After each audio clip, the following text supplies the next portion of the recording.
नमस्कार। परम आनंद आयुर्वेद में आप सबका स्वागत है। आज का हमारा टॉपिक है कि फीमेल रिप्रोडक्टिव सिस्टम को समझना एक महिला के लिए क्यों ज़रूरी होता है और इसका बेनिफिट क्या है। आप अगर इसको समझ रही हैं तो इसका क्या बेनिफिट है, तो इसके बारे में आज हम बात करेंगे। जो पिछली वीडियो थी उसमें हमने क्या बात करी थी कि जो फीमेल रिप्रोडक्टिव सिस्टम है वो क्या होता है और उसमें कौन कौन से पार्ट्स होते हैं और उसके क्या क्या रोल हैं, यानी जितने भी पार्ट्स हैं फीमेल रिप्रोडक्टिव सिस्टम में तो उसके अलग अलग क्या कार्य होते हैं। आज की वीडियो में हम बात करेंगे कि फीमेल रिप्रोडक्टिव सिस्टम जो है उसको समझना क्यों ज़रूरी है एक महिला के लिए। तो सबसे पहले तो हम यही बात करते हैं कि फ़ीमेल रिप्रोडक्टिव सिस्टम का मेन, जो हमने पिछली वीडियो में भी बात करी थी कि मेन काम क्या है, उसका कार्य क्या है, उसका इम्पॉर्टेंट जो रोल है वो क्या होता है। तो फीमेल रिप्रोडक्टिव सिस्टम का जो सबसे पहला कार्य क्या है कि रिप्रोडक्शन का, यानी एक नई जनरेशन को इस दुनिया में लेके आना, ये उसका एक सबसे पहला काम है। दूसरा क्या फीमेल रिप्रोडक्टिव सिस्टम का काम है कि आपकी खुद की बॉडी को स्वस्थ रखना, अपने आप को स्वस्थ रखना। तो ये दो मेजर काम होते हैं फीमेल रिप्रोडक्टिव सिस्टम के, और ये जानना आपके लिए बहुत ज़रूरी है। अब ये इम्पॉर्टेंट क्यों है, देखिए फीमेल रिप्रोडक्टिव सिस्टम जो है ये इसमें सिर्फ रिप्रोडक्शन का काम नहीं है, इसके अलावा भी जो आपके वुम्ब में जो बेबी है, यानी जो आपके गर्भाशय में जो बच्चा है उसकी ग्रोथ कैसी हो रही है, उसको अच्छे से न्यूट्रिशन मिल रही है या नहीं मिल रही है, ये चीज़ें भी आपके रिप्रोडक्टिव सिस्टम कैसा है उस पर निर्भर करता है। तो इसीलिए रिप्रोडक्टिव सिस्टम को समझना आप सभी महिलाओं के लिए ज़रूरी होता है।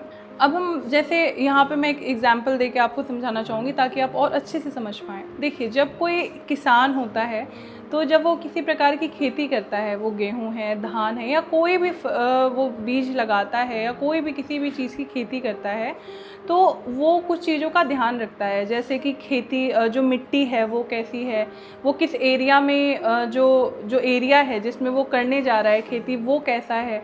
इसके अलावा जो क्या कहते हैं एनवायरनमेंट, यानी ऋतु कैसी है। तो ऐसी बहुत सारी चीज़ों का वो ध्यान देता है, उसके बाद ही जाके वो खेती करता है।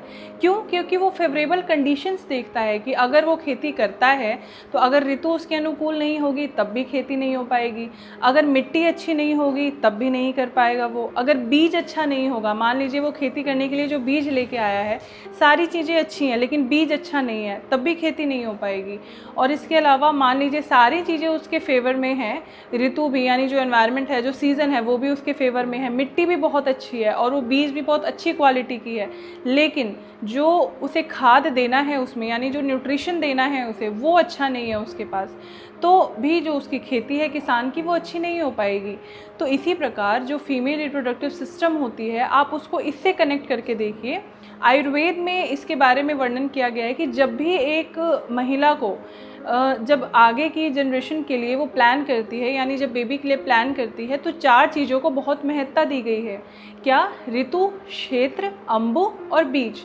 यानी हम ऋतु को किससे कंपेयर कर सकते हैं? जो आपकी मेंस्ट्रुएशन साइकिल है, यानी इसे ऋतु चक्र भी कहा जाता है। तो जब ऋतु यानी जब आपकी मेंस्ट्रुएशन साइकिल अच्छे से होगी तो आप अच्छे से ईजिली, आपका जो रिप्रोडक्टिव सिस्टम है इसका मतलब ये है कि वो अच्छे से काम कर रहा है। इसके अलावा जब ऋतु, क्षेत्र, सेकंड नंबर है क्षेत्र, यानी क्षेत्र क्या हुआ? आपका जो यूट्रस है, जो गर्भाशय का एरिया है जहाँ पे बेबी आने वाला है, जहाँ पे रिप्रोडक्शन होगा, तो वो एरिया कैसा है, वो ठीक है या नहीं है, उसमें कोई प्रॉब्लम तो नहीं है, उसमें किसी प्रकार का कुछ इम्बैलेंस तो नहीं है, कोई गांठ तो नहीं है, तो ऐसी चीज़ों का भी ध्यान रखना चाहिए।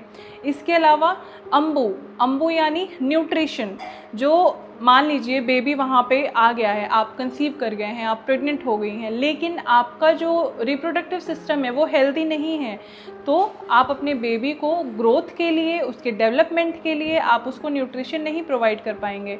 तो इसीलिए जो न्यूट्रिशन है वो भी ज़रूरी है बेबी की ग्रोथ के लिए, इसीलिए रिप्रोडक्टिव सिस्टम का हेल्दी होना ज़रूरी है।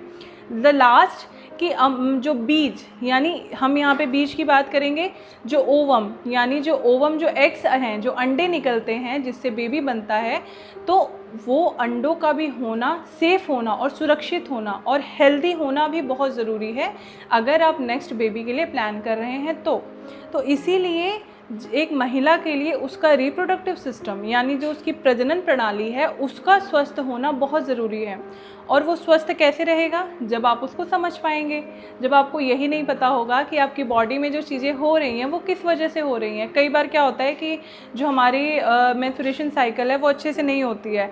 कई बार ये होता है कि किसी मेंस्ट्रुएशन साइकिल में हमें बहुत ज़्यादा पेन होता है, या फिर किसी टाइम में क्या होता है कि अच्छे से फ्लो नहीं आता है। तो उसका रीज़न क्या है? हम नॉर्मली ये सोच देते हैं कि हमारी बॉडी में कुछ कमी हो गई है या कुछ ऐसी प्रॉब्लम हो गई होगी जिसकी वजह से हमें ये प्रॉब्लम्स हो रही हैं, लेकिन ऐसा नहीं होता। आपकी बॉडी में कुछ हार्मोनल चेंजेस होते हैं जिसके ऊपर आप ध्यान नहीं देते, और फिर धीरे धीरे जब वो चेंजेस किसी बड़ी बीमारी के रूप में बदल जाते हैं तो फिर आप उस पर ध्यान देते हैं। तो इसीलिए हर महिला को जो उसकी रिप्रोडक्टिव सिस्टम है उसको समझना बहुत ज़रूरी होता है। जैसे आप अपनी डाइजेस्टिव सिस्टम का ध्यान रखते हैं, आप अपनी रेस्पिरेटरी सिस्टम का ध्यान रखते हैं, आप अच्छे से सांस ले रहे हैं कि नहीं ले रहे हैं, आपको खांसी हो जाती है तो आप जल्दी से दवाई ले लेते हैं, आपके पेट में कोई प्रॉब्लम हो जाती है तो आप जल्दी से दवाई ले लेते हैं। लेकिन अगर आपको कुछ मेंस्ट्रुएशन से रिलेटेड प्रॉब्लम होती है तो आप उस पर इग्नोर कर देते हैं, उस पर इतना ध्यान नहीं देते हैं।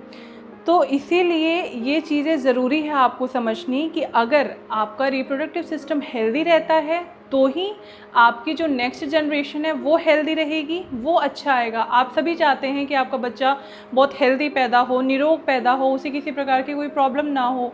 तो इसके लिए आपका रिप्रोडक्टिव सिस्टम का हेल्दी होना बहुत ज़रूरी होता है। देखिए, एक और मैं यहाँ पे एग्जांपल देना चाहूँगी कि फॉर एग्जांपल मान लीजिए आपका रिप्रोडक्टिव सिस्टम हेल्दी नहीं है, आपकी जो साइकिल है वो अच्छे से नहीं हो रही है, आपको या तो कभी 1 महीने आती है फिर नेक्स्ट मंथ नहीं आ रही है, या फिर फ्लो अच्छा नहीं आ रहा है। तो इन प्रॉब्लम्स की वजह से आप खुद फिज़िकली तो जो परेशानी होती है वो होती है, आपको हार्मोनल इम्बैलेंसेस हो रहे हैं, उसकी वजह से आपके हो सकता है कि फेशियल हेयर बढ़ने लग गए हैं, या फिर आपको हेडेक बहुत ज़्यादा रहने लगा है, आपको बॉडी पेन बहुत ज़्यादा रहने लगा है। तो आप फिज़िकली भी प्रॉब्लम में आ रहे हैं और दूसरा मेंटली भी प्रॉब्लम में रहते हैं आप। क्यों? क्योंकि आपको एक ये स्ट्रेस रहता है कि अच्छा इस मंथ मेरी साइकिल अच्छे से नहीं आई है, या फिर इस मंथ मेरी बहुत ज़्यादा फ्लो आ गई है। किसी को क्या होता है कि 15 दिन 20 दिन फ्लो आता ही रहता है, और किसी को क्या होता है कि 1 दिन भी फ्लो नहीं आता। तो ये कहीं ना कहीं प्रॉब्लम है आपकी रिप्रोडक्टिव हेल्थ सिस्टम में। इसीलिए आपका रिप्रोडक्टिव हेल्थ सिस्टम के बारे में जानना बहुत ज़रूरी होता है। जब आपको ये चीज़ें पता रहेंगी कि जो आपका रिप्रोडक्टिव सिस्टम है अगर वो अच्छे से काम नहीं कर रहा है तो उसके पीछे रीज़न क्या है, और अगर काम नहीं कर रहा तो उसके लिए हमें क्या प्रिवेंशन लेना चाहिए ताकि आगे कोई प्रॉब्लम ना हो सके। तो ये जो सारी बातें हैं ये बताने का सिर्फ एक ही मतलब है कि अगर आपके पास जैसे बहुत सारे सिस्टम्स हैं, एक बॉडी में बहुत सारे सिस्टम्स होते हैं, रिप्रोडक्टिव सिस्टम है, डाइजेस्टिव सिस्टम है, आपका यूरिनरी सिस्टम है। अगर इन सिस्टम्स में से किसी में भी कोई प्रॉब्लम आ जाती है तो आपका जो एक लिविंग जो स्टाइल है उसमें चेंजेस आने स्टार्ट हो जाते हैं। मान लीजिए आपको कॉन्स्टिपेशन की प्रॉब्लम है, कॉन्स्टिपेशन की प्रॉब्लम है तो आपने सुबह स्टूल पास नहीं किया, आप सुबह मोशन में नहीं गए, आपको पूरे दिन आपका जो पेट है वो भारी भारी रहेगा। आप अगर वर्किंग हैं तो आपको जॉब पे भी आपका ध्यान अच्छे से काम पे नहीं लगा रहेगा। तो उसी प्रकार मेंस्ट्रुएशन भी ज़रूरी है। अगर आपकी मेंस्ट्रुएशन अच्छे से नहीं हो रही है तो भी आपकी बॉडी में चेंजेस आते हैं जो कि आपके मेंटल और फिज़िकल हेल्थ के लिए अच्छा नहीं होता है। तो ये जो पूरा वीडियो है इसको बनाने का एक ही उद्देश्य है कि जितनी भी महिलाएं मेरी वीडियो देख रही हैं उन सबको ये समझ आए कि जो रिप्रोडक्टिव सिस्टम है वो उनके लिए समझना बहुत ज़रूरी है। उनकी बॉडी में क्या हो रहा है, उनके रिप्रोडक्टिव सिस्टम में क्या हो रहा है, क्योंकि ये समझना इसलिए भी ज़रूरी है। मैंने स्टार्टिंग में ही सबसे पहले ये बात बताई थी कि आपकी जो हेल्थ है वो इस पर निर्भर करती है, और जो आपकी आने वाली जो नेक्स्ट जनरेशन है वो कैसी होगी, वो निरोग होगी या फिर वो हेल्दी होगी कि नहीं होगी, ये बहुत सारी बातें निर्भर करती हैं कि आपका रिप्रोडक्टिव सिस्टम कैसा है। दूसरी बात ये कि आप हेल्दी हैं या नहीं, ये भी रिप्रोडक्टिव सिस्टम आपका कैसा है उस पर निर्भर करता है। इसको भी एक एग्जांपल देके मैं आपको समझाती हूँ। जब भी आपको कोई प्रॉब्लम होती है, आप किसी डॉक्टर के पास जाती हैं तो सबसे पहले उनका सवाल क्या होता है कि आपको महीना अच्छे से आता है या नहीं आता है, या फिर इस महीने जो आपके पीरियड्स आए थे वो कैसे आए थे।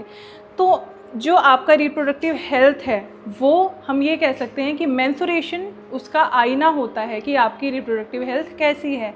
अगर आपका जो रिप्रोडक्टिव हेल्थ है वो अच्छी है तो इसका मतलब है कि आपकी मेंस्ट्रुएशन अच्छी है।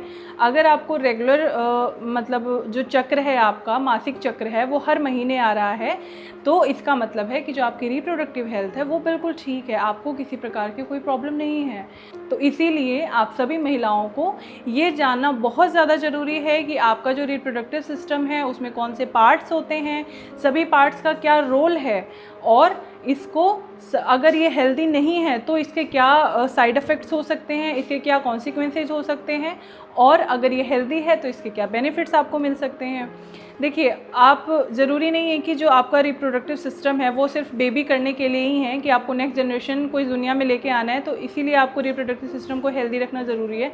नहीं, अगर आपका रिप्रोडक्टिव सिस्टम हेल्दी नहीं रहेगा तो बेबी होने के बाद भी आपको कुछ प्रॉब्लम्स हो सकती हैं। अगर हम ये कहें कि आपका मेंस्ट्रुएशन अच्छे से नहीं हो रहा है तो बेबी होने के बाद आपकी बॉडी में बहुत सारे चेंजेस होते हैं, हार्मोनल इम्बैलेंस होते हैं बहुत सारे, क्योंकि आप ब्रेस्ट फीड कराती हैं। आप ब्रेस्ट फीड करा रही हैं तो उस टाइम भी जो आपका रिप्रोडक्टिव सिस्टम है, जो आपका ब्रेन है, वो कुछ हार्मोन्स रिलीज़ करते हैं जो कि आपके बेबी और आप में एक कनेक्शन बनाती है और आपको ब्रेस्ट फीड में हेल्प करती है। तो इसीलिए भी आपका रिप्रोडक्टिव सिस्टम अच्छा होना ज़रूरी है और ये आपके ओवरऑल हेल्थ के लिए ज़रूरी है।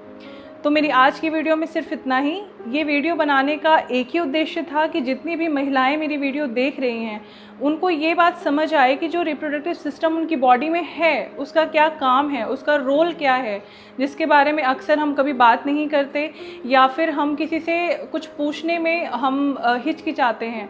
तो आज की वीडियो जितनी भी महिलाएं देख रही हैं वो जितने भी कांटेक्ट में उनके फीमेल्स हैं, जितनी भी महिलाएं हैं, उनकी बहन हैं, भाभी हैं, मदर हैं, सिस्टर हैं, तो उनके साथ ये वीडियो ज़रूर शेयर कीजिए। और ये वीडियो कैसी लगी कमेंट सेक्शन में बताइए, और अगर आपका कोई सुझाव है तो वो भी आप कमेंट सेक्शन में बता सकते हैं। आशा करती हूँ मेरी आज की वीडियो आपको अच्छी लगी होगी। अच्छी लगी तो इसे लाइक कीजिए, शेयर कीजिए, और अगर आपने अब तक हमारे चैनल को सब्सक्राइब नहीं किया तो हमारे चैनल को सब्सक्राइब भी कर लीजिए। अगली बार फिर मिलती हूँ ऐसी ही कुछ ज्ञानवर्धक बातें लेके। तब तक के लिए धन्यवाद।